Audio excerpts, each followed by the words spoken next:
주일 예배에 오신 여러분을 환영합니다. 다 같이 묵도하심으로 하나님께 주일 예배를 드리시겠습니다.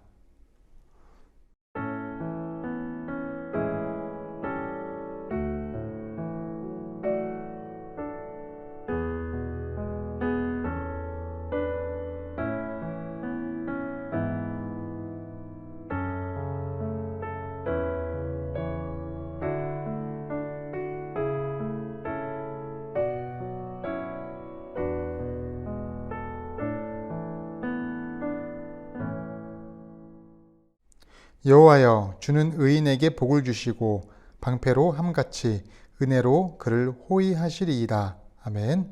하나님, 이렇게 영광의 주일 아침을 맞이하여 주의 전에 나오게 하시니 감사드립니다. 한편으로 우리가 지난 한 주 주님의 뜻대로 살지 못한 부분이 있음을 고백합니다.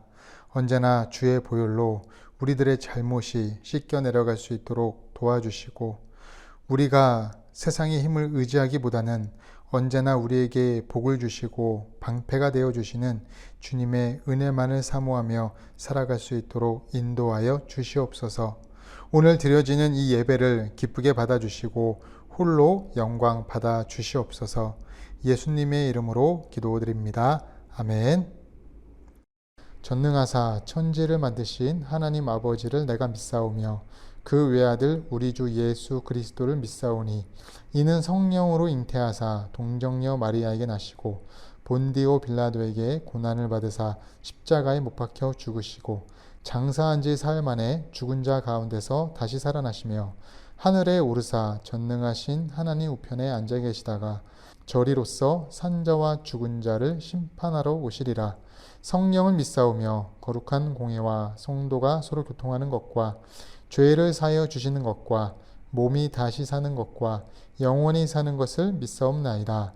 아멘.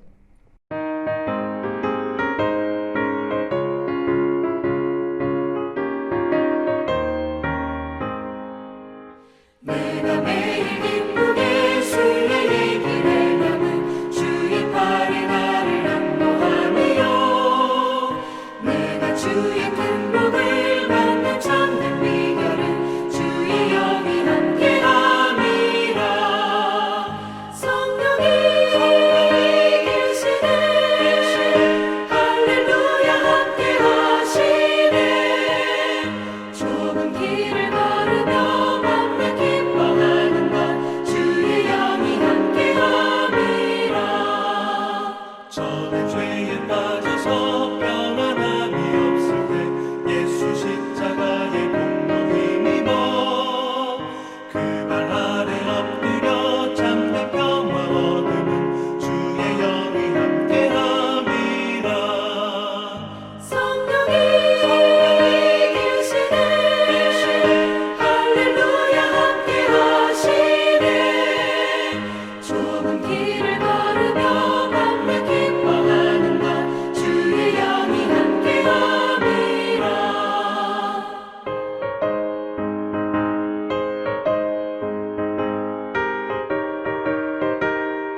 도구 기도하겠습니다.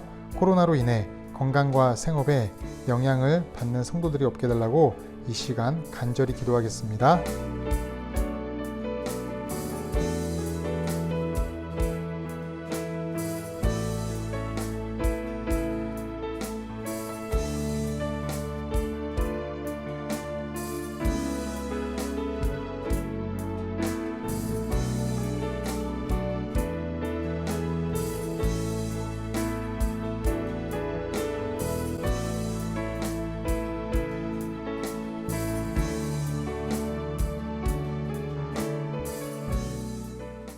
하나님, 우리가 기도한 모든 내용이 하나도 땅에 떨어지지 않고 모두 하늘에 상달되기 원하며 이 시간 주님께서 가르쳐 주신 기도를 하기 원합니다. 너희는 이렇게 기도하라. 하늘에 계신 우리 아버지여, 이름이 거룩히 여김을 받으시오며 나라가 임하옵시며 뜻이 하늘에서 이루어진 것 같이 땅에서도 이루어지이다. 오늘날 우리에게 일용할 양식을 주옵시고 우리가 우리에게 죄 지은 자를 사하여 준 것 같이 우리 죄를 사하여 주옵시고 우리를 시험에 들게 하지 마옵시고 다만 악에서 구하옵소서. 대개 나라와 권세와 영광이 아버지께 영원히 있사옵나이다. 아멘.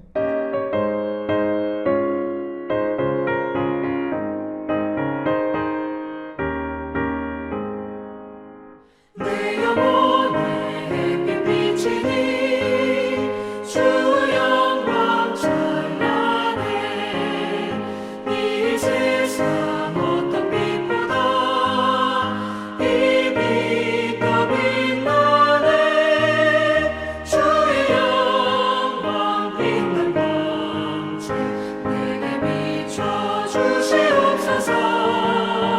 그 밝은 얼굴 위에 올 때 나의 영혼 기쁘다. 내 영혼에 노래 있으니 주 찬양합니다. 주 귀를 기울이시사 다 듣고 계시네. 주의 영광 빛난 광채 내게 비춰 주시옵소서. 그 밝은 얼굴 위에 올 때 나의 영혼 기쁘다.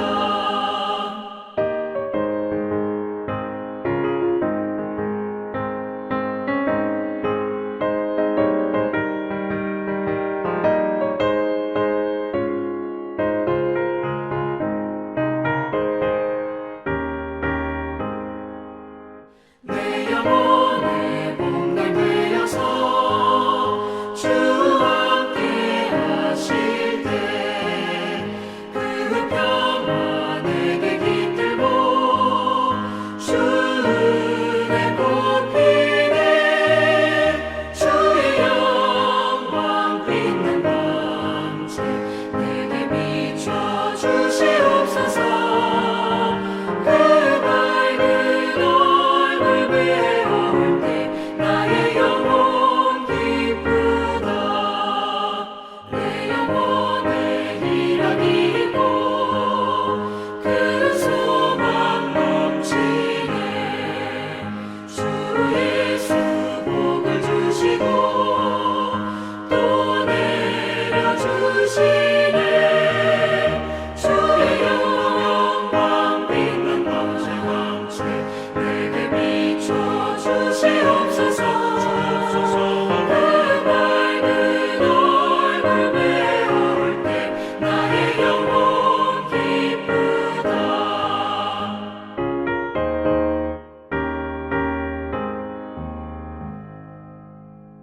오늘 우리가 함께 읽으실 하나님의 말씀은 출애굽기 4장 15절에서 16절입니다.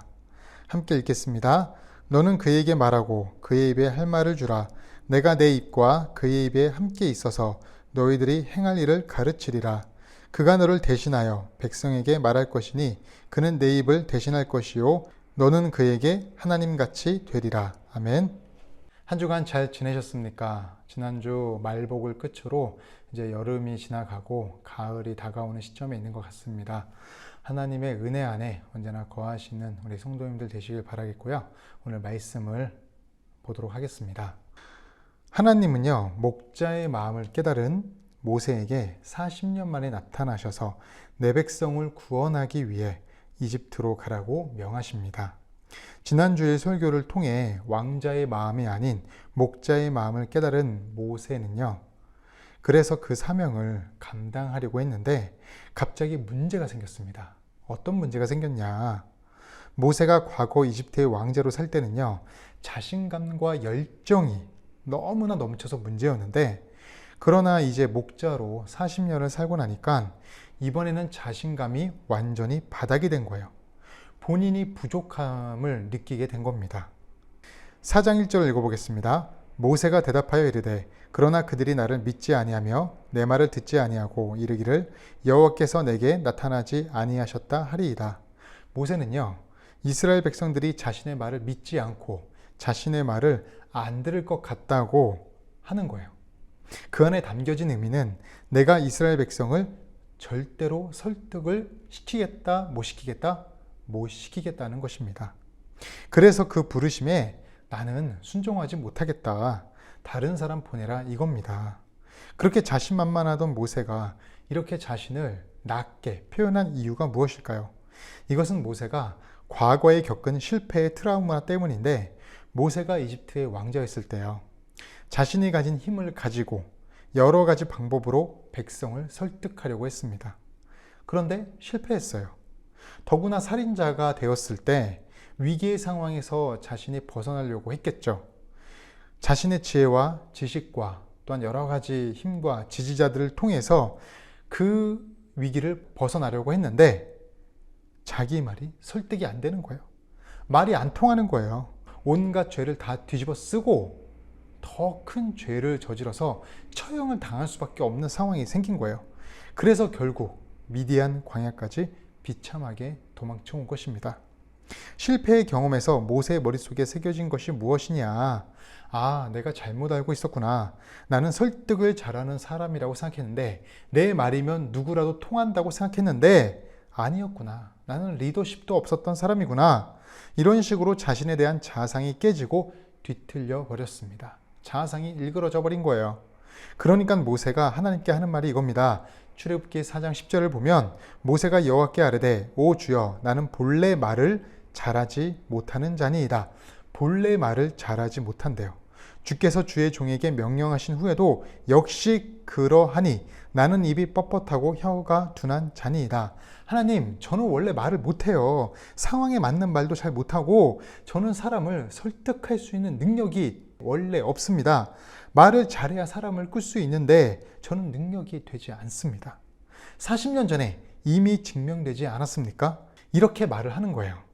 하지만 이런 모세가요, 결국 이스라엘 백성을 이끄는 지도자가 됩니다. 그래서 우리는 오늘 본문을 통해 이런 열등감에 빠진 모세가 어떻게 회복이 되었는지, 또한 우리 안에 있는 열등감을 어떻게 해결해야 하는지 말씀을 보도록 하겠습니다. 심리학자 중에 아들러라는 사람이 있습니다. 그는 개인 심리학의 창시자이며 정신분석학의 창시자인 프로이트의 초기 제자라는 설이 있어요. 아들러와 프로이트는 둘 다 유대인이지만 아들러는 나중에 기독교인이 됩니다. 많은 부분에서 아들러와 프로이트의 입장이 다른 것들이 많은데 그 중에서도 열등감을 바라보는 관점이 완전히 다릅니다. 어떻게 다른가? 이것을 우리가 알려면 아들러의 생애에 대해서 조금 알아봐야 되는데요. 아들러는 어릴 때 구루병을 앓게 돼서 등이 굽게 되는 곱주가 되었습니다. 키도 작았고, 그래서 아들러는 외모에 대한 열등감이 굉장히 심했다고 해요.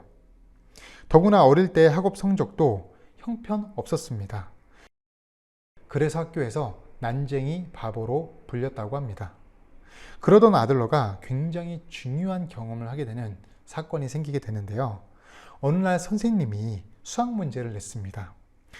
아마 한국이나 유럽이나 똑같은 것 같은데 선생님의 호명에 따라 아이들이 차례대로 칠판에 불려갔어요. 근데 다 못 풀었던 거예요. 그러자 아들러의 차례가 되었는데 이 아들러는 속으로 바들바들 떨게 됐어요. 아, 나도 못 푸는데. 다른 애들은 괜찮겠지, 못 풀어도 괜찮겠지만 나는 못 풀면 또 비웃음 당할 텐데. 어쩌지? 하면서 막 이제 바들바들 떨고 있는데 반 아이들도 아들러가 당연히 못 푼다고 생각해서 비웃을 준비를 하고 있었습니다. 그런데 막상 아들러가 칠판 앞에 서니까요, 문제가 어렵지 않은 거예요. 풀 수 있는 공식이 보이는 겁니다. 그래서 문제를 풀어버렸어요. 그 순간 교사도 아이들도 아들러 자신조차도 놀래버렸어요. 그때 아들러는 남들이 풀 수 없는 문제를 난 풀었어. 아니, 내가 바보였다고 생각했는데 난 바보가 아니었나 봐. 왜 그동안 나는 바보로 알고 있었지? 내 자신에 대해서 내가 판단하는 것이 정확하다고 생각했는데 그것이 맞지 않을 수도 있구나 라고 그때부터 생각이 들었다고 합니다. 근데 보세요. 이때 아들러가 갑자기 천재적인 능력이 생겨가지고 수학 문제를 풀었습니까? 아니에요. 이미 아들러 안에 수학 공식에 대한 상당한 지식과 능력이 있었던 것입니다. 그런데 주변에서 하도 자기를 난쟁이 바보라고 여기니까 자신도 그렇게 난쟁이라고 바보라고 여겨진 거예요. 그렇게 객관적으로 자신을 보지 못한 것입니다. 자기가 어떤 사람인지, 자기가 어떠한 능력과 어떠한 지식을 갖고 있는지 몰랐던 거예요. 그래서 열등감은 환경에서 기인한 것이기 때문에 객관적인 사실이 아닐 때가 있다는 것이 아들러가 주장한 것입니다. 근데 진짜 그래요. 열등감은요, 주변 환경에서 설득당한 나의 주관적인 판단인 경우가 너무나 많습니다. 나는 실제로 그러지 않는데 주변에서 나를 볼 때 주관적인 판단들을 하니까 나도 내 자신을 객관적으로 보지 못하고 주관적인 판단에 휩쓸려서 주관적으로 살아오는 거예요. 내 스스로 한계를 긋고 거기서 멈춰서 있는 겁니다. 마치 예전에 말씀드린 코끼리 증후군 같은 그런 상황이 생기는 거예요. 근데 이 열등감을 아들로만 경험한 것인가요? 아니에요. 우리 모두가 경험합니다. 인간으로 살아간다는 것은 삶에서 수없이 몰아치는 열등감을 마주하는 것인데 순간순간 열등감이 다가와요. 우리가 밥을 하면서도, 밥을 먹으면서도, 우린 잠을 자면서도, 우리는 공부를 하고, 우리는 일을 하고 여러 가지 상황 속에서 무조건 열등감이 우리 안에 찾아와요. 열등감을 느끼지 않으면 그건 인간의 삶이 아닙니다. 예를 들어 대기업 회장에게 열등감이 있을까요? 없을까요? 있어요. 가장 잘 나가는 연예인도요, 열등감이 있습니다. 예전에 원빈이 뭐라 했는지 아세요? 자신은 못생겼대요. 그럼 열등감이 있대요. 그래가지고 엄청 악플을 먹었는데 열등감은요, 잘생기고 이쁘고 할 것 없이 다 있어요. 또한 우리는요, 죄인이기 때문에 과거에 지은 죄들이 많거든요. 그리고 각자 삶에서 외모든 경제력이든 학력이든 건강이든 가정이든 내가 갖고 있는 수치스러운 약점 하나씩은 다 갖고 있어요. 아무리 자신감 있고 밝아 보이는 사람이 있더라도 그 사람은 면밀히 보면요, 누구나 100% 그늘은 있습니다. 이 세상을 살아가는 사람들 중에 100% 자기 자신을 완벽하게 사랑하는 사람이 없어요. 만약에 사랑하는 사람 있잖아요. 그런 사람을 나르시즘에 걸렸다고 하는데 자기를 너무나 사랑하는 거. 근데 그 나르시즘의 근원도요, 열등감이에요. 열등감. 열등감이 있어서 그 열등감을 감추기 위한 방어 기제가 나르시즘이라고 합니다. 세계적인 시장 전문조사 기관인 유로모니터라고 있습니다. 이 유로모니터에서 2021년 세계 각 나라 중 명품이 가장 많이 팔린 나라 10개를 선정했는데 1위가요, 미국부터 시작해서 2위 중국, 3위 일본, 4위 프랑스, 5위 영국, 6위 이탈리아 이렇게 나왔는데 다음 7위가 어딘지 아세요? 바로 한국이에요. 한국.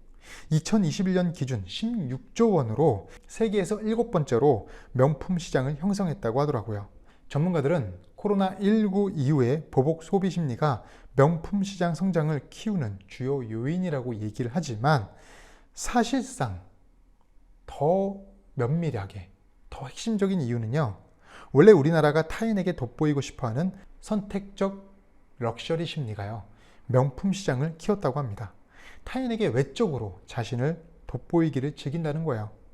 그렇다면 왜 이렇게 한국인은 자신의 특별함을 과시하고 싶어 할까? 물론 비싼 게 당연히 좋아요. 싼 게 비지떡이라는 말이 있지 않습니까?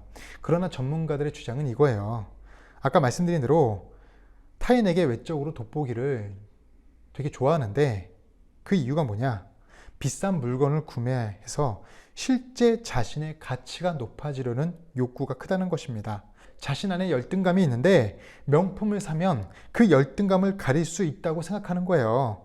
명품을 사면 자신도 명품 인생일 거라고 생각하는 것입니다. 착각인 거예요. 열등감이란 게요, 이런 겁니다. 아까 말한 프로이트와 아들러가 갈리는 지점이 뭐냐? 프로이트는 열등감을 정신적인 장애로 보았습니다. 긍정적인 것보다 치료해야 하는 병으로 보았던 것이에요.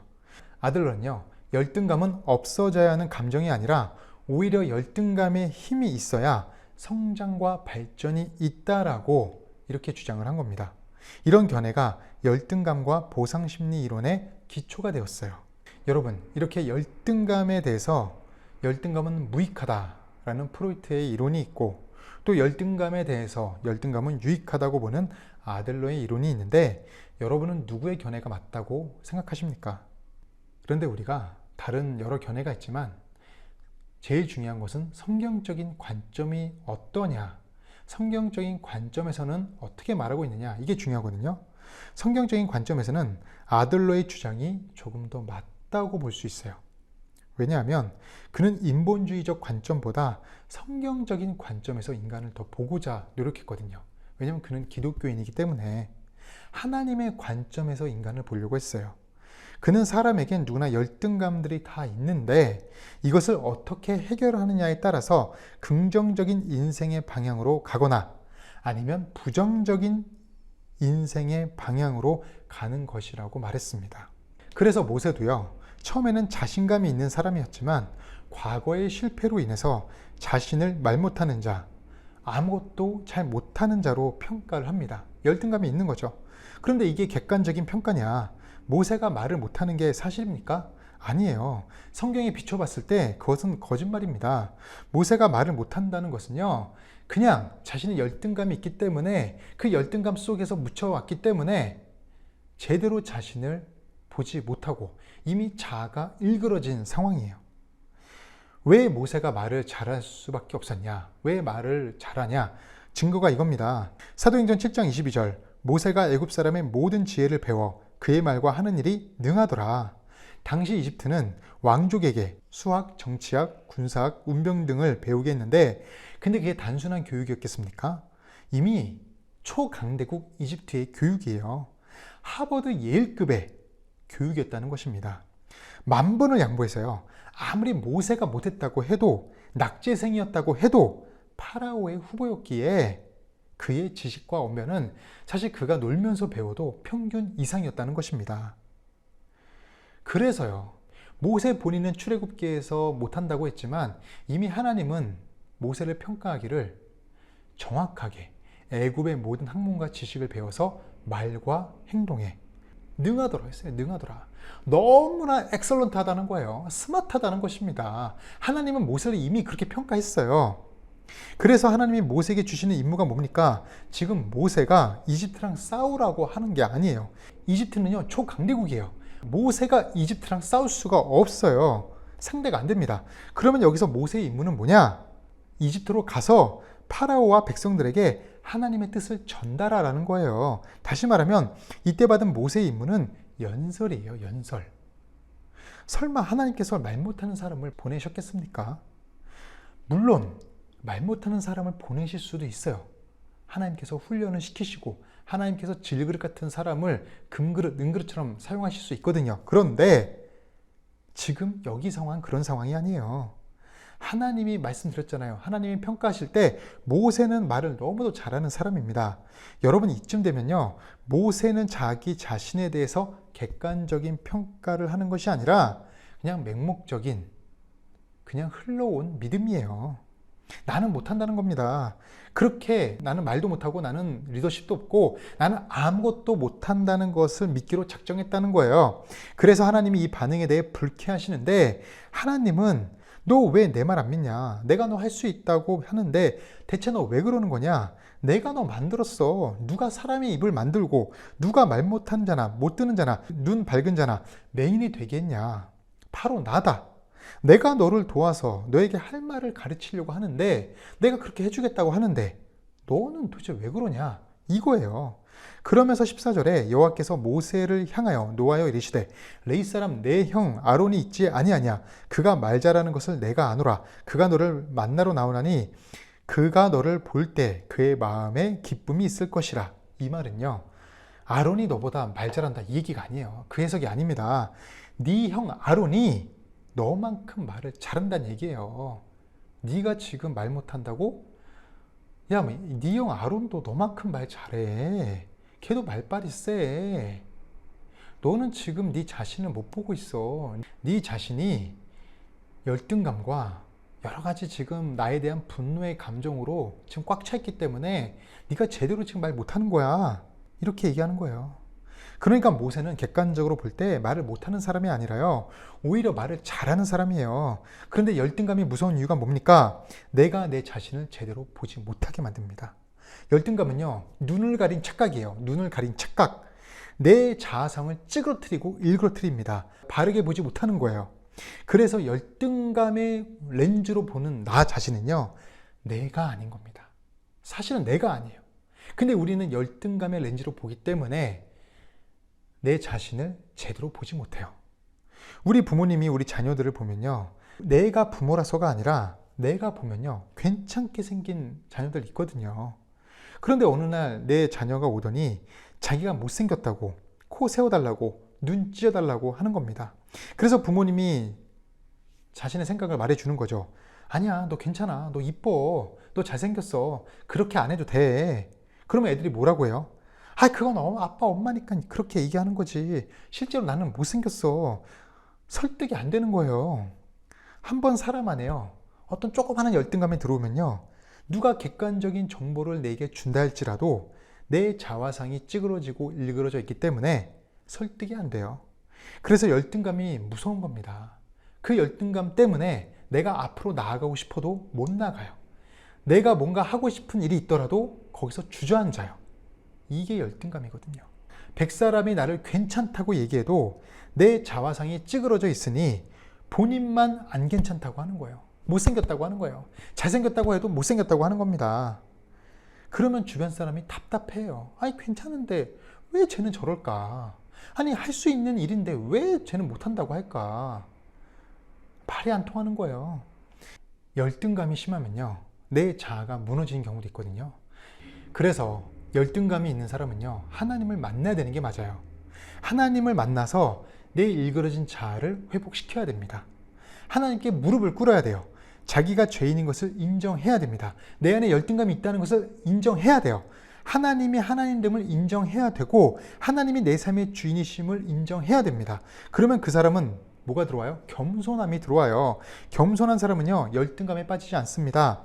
겸손한 사람은 자기를 그대로 인정합니다. 겸손한 사람은 성공을 해도 흔들리지 않아요. 하나님께 영광 돌리는 사람이 되는 거예요.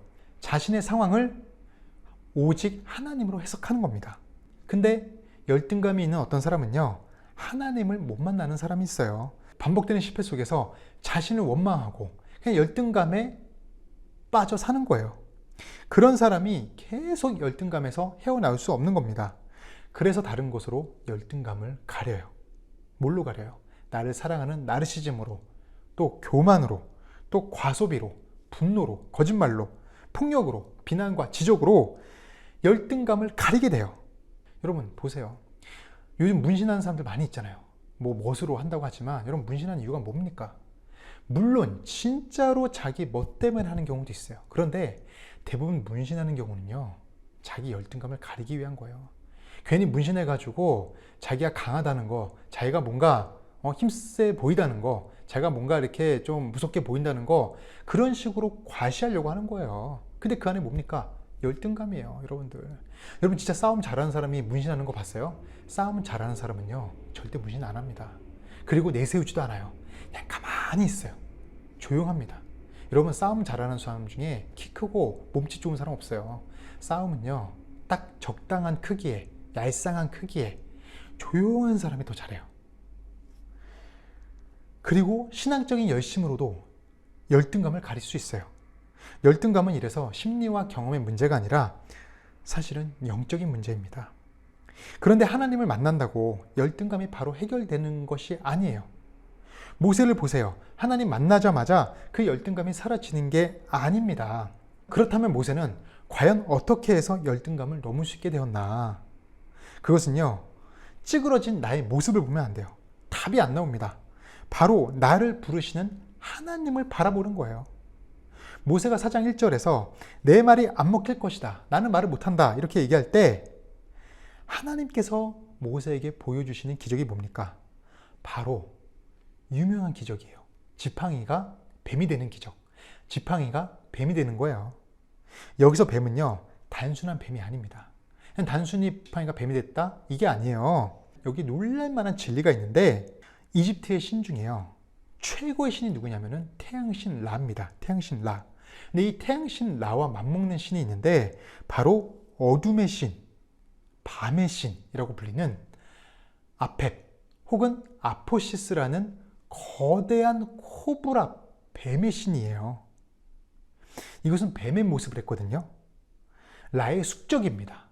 거의 라와 이 아포시스는, 아펩이라고 부르는 아포시스는 거의 막상막하의 실력을 갖고 있어요. 당신은 열등감이라는 전문적인 표현이 있었겠어요? 없어요. 단지 사람에게는 좋은 마음, 나쁜 마음, 좋은 기억, 나쁜 기억이 있는 것입니다. 이집트인들은요, 당시 밤보다는 낮이 더 좋은 거예요. 그래서 낮을 상징하는 라가 최고신이고 그 다음으로 밤을 상징하는 신이 아펩인 거예요. 아펩 혹은 아포시스. 그래서 이 뱀의 형상을 한 어둠의 신인 아포시스가 어둠이기에 나쁜 마음과 나쁜 기억을 주관한다고 생각했어요. 그 당시 사람들은. 그 나쁜 마음을 심어주는 게, 뭔가 안 좋은 기억을 심어주는 게 아포시스란 얘기입니다. 현재 모세에게 뭐가 있어요? 지금이야 열등감이라고 우리가 표현하지만 과거에는 그냥 나쁜 기억이거든요. 나쁜 상처예요. 나쁜 마음이 있어요. 그래서 하나님의 부르심에 자기는 못 따르는 거예요. 마치 아포시스에게 자기는 사로잡혀 있어요. 그런데 하나님이 이 뱀의 모습, 이 아포시스의 지금 상징을 어떻게 하라고 합니까? 그 꼬리를 잡으라고 하는 거예요. 근데 이 장면을 가지고 이렇게 해석하는 경우가 있습니다. 뱀은 머리를 잡는 것인데, 원래 뱀은 머리를 잡는 것인데 꼬리를 잡으라고 하나님께서 하신 것은 그동안 모세가 그 양치는 목자로서 당시의 상식을 뛰어넘는 명령이라 앞으로 상식을 뛰어넘는 하나님의 기적을 보여주기 위한 상징이다. 그래서 지팡이가 뱀이 되게 한 것이다. 이런 해석을 하는데 그건요, 정말 동물의 습성을 모르고 하는 해석입니다. 그런 해석이 아니에요. 이거는 여러분, 뱀을 잡아보신 분들 알겠지만 뱀은 머리든 꼬리든 절대 손으로 잡으면 안 돼요. 만약 머리 손으로 잡잖아요. 그러면 뱀이 어떻게 됩니까? 뱀이 머리 잡았으니까 아무것도 못해요? 아니에요. 그 몸 꽈리를 막 움직여가지고 손을 칭칭 감아요. 칭칭 감는데 그냥 감는지 아세요? 꽉 감습니다. 그러면은 팔에 힘이 안 통해가지고요, 놓을 수밖에 없어요. 뱀 머리를. 마비가 되니까. 그러니까 그 순간 뱀이 확 무는 거예요. 또 꼬리를 잡으면요, 어떻게 되는지 아세요? 꼬리 잡으면은 그냥 바로 죽는 거예요. 독사면은. 왜냐하면 꼬리 잡으면은 뱀이 바로 뒤돌아가지고 물거든요. 그러니까 뱀은요, 머리든 꼬리든 절대 잡는 게 아니에요. 손으로. 여기서 하나님께서 모세에게 손으로 그 지팡이가 된 뱀, 아포시스의 상징을 잡으란 얘기는 너의 나쁜 마음, 너의 나쁜 기억, 너의 나쁜 상처, 이런 것들이 아포시스가 주관하는 것이 아니라는 것입니다. 네가 그것을 손으로 잡아봤자 너를 해치지 못하는 단순한 지팡이로 변할 정도로 아무것도 아니라는 거예요. 지팡이는 뭡니까? 목자의 상징이에요. 지난주 얘기한 나를 인도하시고 나를 이끄시는 목자 되신 하나님을 의미하는 것입니다. 어둠에서 이끌어주고 나쁜 마음에서 이끌어주고 나쁜 기억에서 이끌어주는, 건전해 주시는 그 지팡이, 아포시스 같은 그 어두운 마음을 소멸시켜 주시는 그 하나님, 바로 그 하나님이 너와 함께 하는데 대체 뭐가 걱정이냐. 그래서 4장 마지막 절인 17절에 하나님이 모세에게 뭐라고 말씀하십니까? 너는 이 지팡이를 손에 잡고 이것으로 이적을 행할지니라.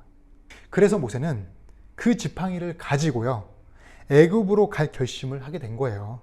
모세가 깨달은 겁니다. 아, 어둠의 마음이 나를 지배하고 있었는데, 그래서 나는 불안하고 두렵고 나는 못한다고 생각하고 나는 내 한계를 긋고 어떻게 보면 우울증도 오고 했는데, 나쁜 기억 때문에 참 힘들었는데 그게 하나님 앞에서는 별거 아니구나. 왜 별거 아니에요? 목자 되신 하나님이 나를 보호하시고 지켜주시고 나와 함께 하시는구나. 나를 언제나 이끄시는구나. 내가 생각하는 나쁜 마음, 나쁜 기억, 그 아포시스가 주관하는 거 결국 내가 손대니까 아무것도 아니었어요. 아무것도 아니게 변해버렸어요. 그걸 모세가 깨달은 거예요. 모세에게는요, 근데 사실 지팡이는 중요하지 않아요. 지팡이는 그냥 상징일 뿐입니다. 지팡이가 중요한 게 아니에요. 목자 대신 하나님의 상징. 모세는 과거의 실패로 열등감에 빠졌는데 하나님을 만나고 내 삶의 실패의 원인이 뭔지를 알게 됩니다. 하나님의 의도를 알게 되는 것이에요. 그래서 당시에 자신의 상황이 해석되니까 열등감이 겸손으로 변하게 되는 거예요. 앞으로 보게 될 모세는요, 교만하지 않습니다. 자기를 메시아로 착각하지 않아요. 진짜 하나님이, 진짜 신이 누군지를 알아요. 내 눈앞에 홍해가 갈라지고 바위에서 물이 나와도, 불기둥과 구름 기둥이 나와도 내가 한 게 아니라는 것을 분명하게 깨닫습니다. 오직 내 삶의 지팡이 대신 하나님만을 바라보고 사는 거예요.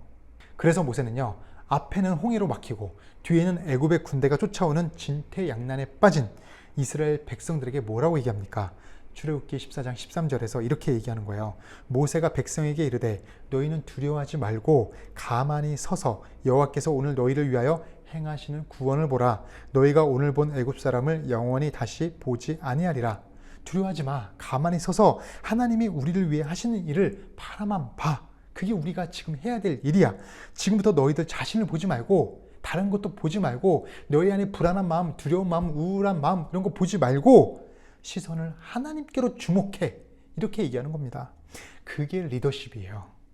부모가 자녀에게 해야 되는 일입니다. 가장의 역할이에요. 시선을 하나님께로 모으는 것입니다. 하나님을 주목하게 만드는 것입니다.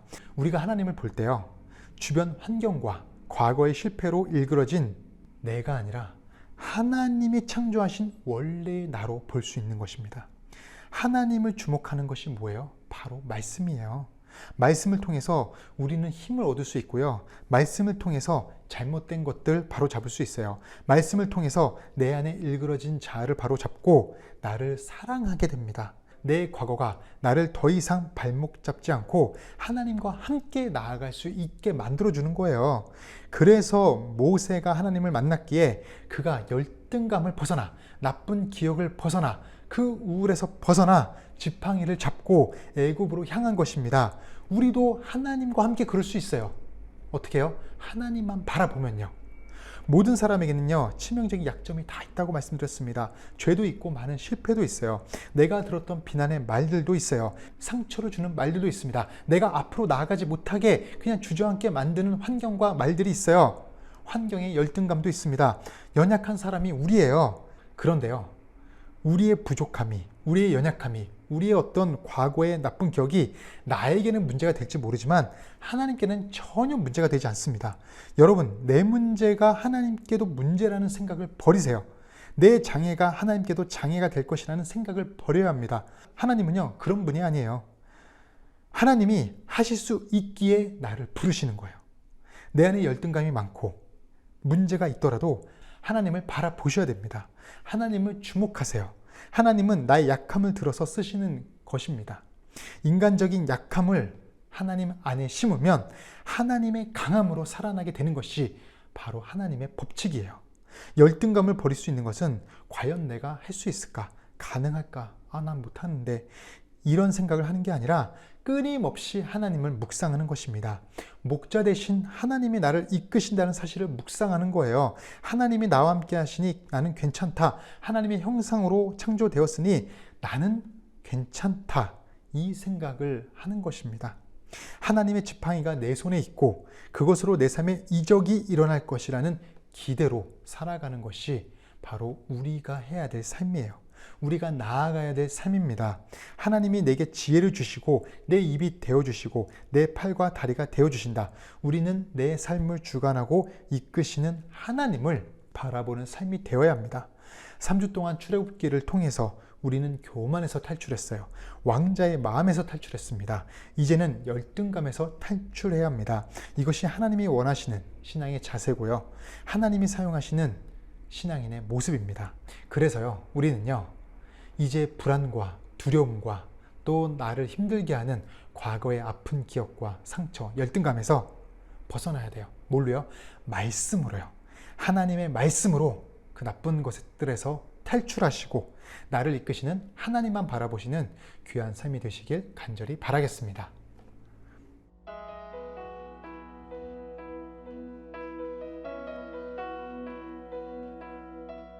주님이 부르실 때 어디든 가시겠습니까? 어디든 가시겠습니까? 그 고백이 참 쉽지 않은 고백입니다. 그러나 오늘 우리가 이 예배와 이 찬양을 드리면 우리 마음 가운데 진정으로 고백했으면 좋겠습니다. 우리의 삶을 돌아보지 않고 주님의 영광과 주님이 계신 그 자리를 바라보기 원합니다.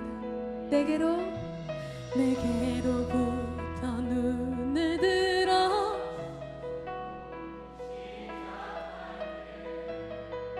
주의 일을 보겠네. 내 작은 마음 돌이키사 하늘을 꿈꾸게 하네. 주님을 볼 때 내게로부터 눈을 들어 주를 보기 시작할 때 주의 일을 보겠네. 내 작은 마음 돌이키사 하늘에 꿈꾸게 하네. 주님을 볼 때 모든 시선을 주님께 드리고 살아계신 하나님을 느낄 아멘. 내 삶은 주의 역사가 되고 하나님이 일하기 시작하네.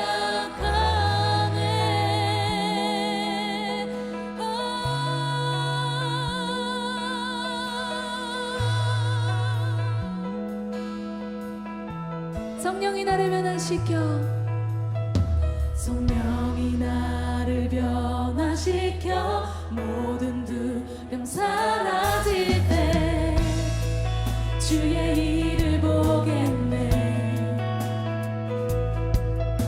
황폐한 땅 한가운데서 주님만을 알게 되리. 주님을 볼 때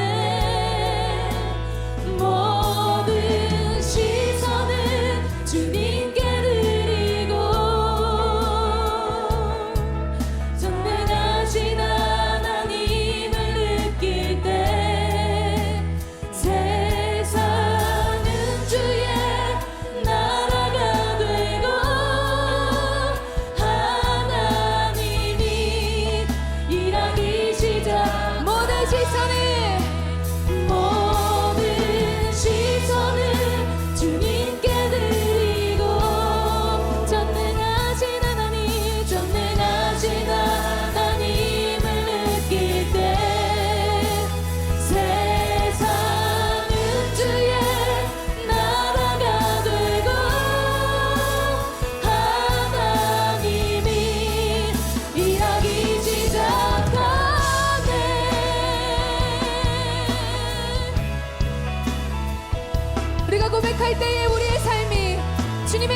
주님께서 주시는 이 삶이 변화할 것을 기대합니다. 아멘.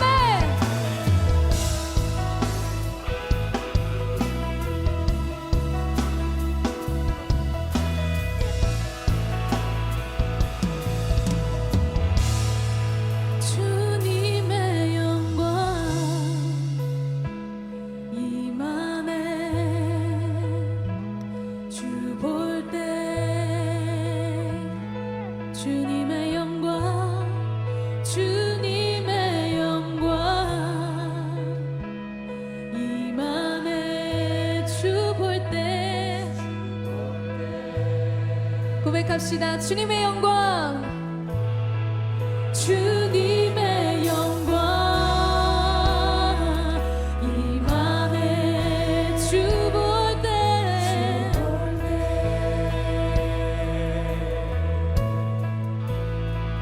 주님의 영광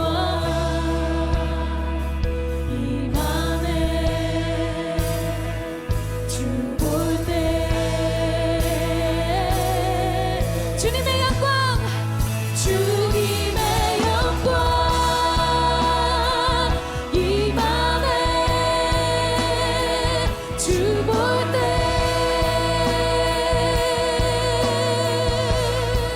주님의 영광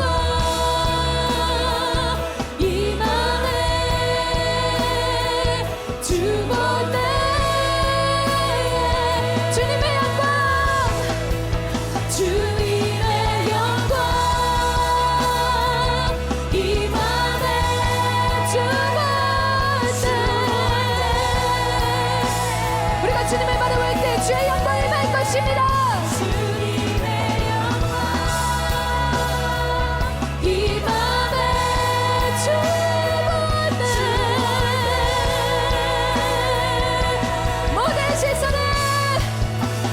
모든 시선을 주님께 드리고 살아계신 하나님,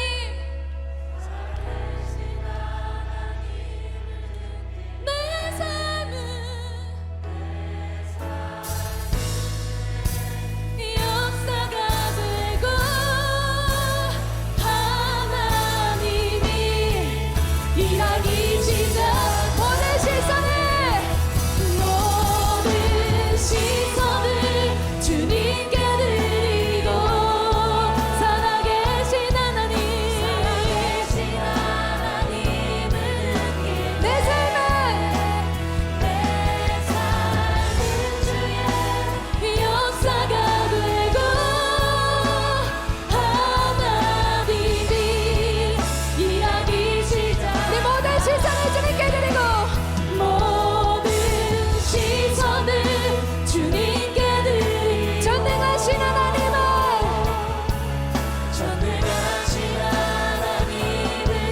세상은 주의 나라가 되고 나라가 되고 하나님이 일하기 시작하네. 하나님, 많은 사람들이 우리 자신을 자신감 넘치는 사람으로 알고 있습니다. 즐겁고 밝은 사람으로 알고 있습니다. 그러나 우리 안에는 누구도 알지 못하는 어두운 열등감이 있습니다. 사람들에게 숨기고 싶고 절대로 드러내고 싶지 않는 약점이 있습니다. 그래서 나 자신을 보고 있으면 구원받을 자신도 없고 선한 일을 할 자신도 없고 자녀를 양육할 자신도 없고 어떤 일을 해나갈 자신도 없습니다. 한편으론 불안하고 두려워집니다. 이 험난한 세상을 나같이 연약하고 열등한 사람이 어떻게 살아갈까 두려워집니다. 그러나 하나님께서는 말씀하십니다. 회피하지 말고 주저앉지 말고 두려워하지 말고 무서워하지 말고 열등감 갖지 말고 오직 너를 부른 나를 바라보라고 말씀하십니다. 그래서 우리가 이제부터 나를 부르신 하나님을 향해 나아가 나를 통해 어떤 일을 하실 것인지 하나님의 음성을 듣기 원하며 또한 열등감을 벗어나서 귀한 인생을 당당하게 살아갈 수 있도록 은혜 내려 주시옵소서. 오늘도 정성이 남긴 귀한 예물과 마음을 드린 손길들이 있습니다. 주님께 드린 손길들의 가정과 직장, 사업을 지켜주시고 은혜 내려주시며 이 예물이 쓰이는 곳마다 하나님만을 바라보고 행하는 사역과 인생들이 많아질 수 있도록 도와주시옵소서. 이제는 우리 주 예수 그리스도의 은혜와 하나님 아버지의 그 크신 사랑과 성령의 교통하시는 은혜가 하나님만 바라보며 열등감과 불안에서 벗어나 믿음으로 살아가는 성도님들의 머리 위에, 그들의 가정과 생업 위에 영원토록 함께 하시기를 간절히 축원하옵나이다. 아멘.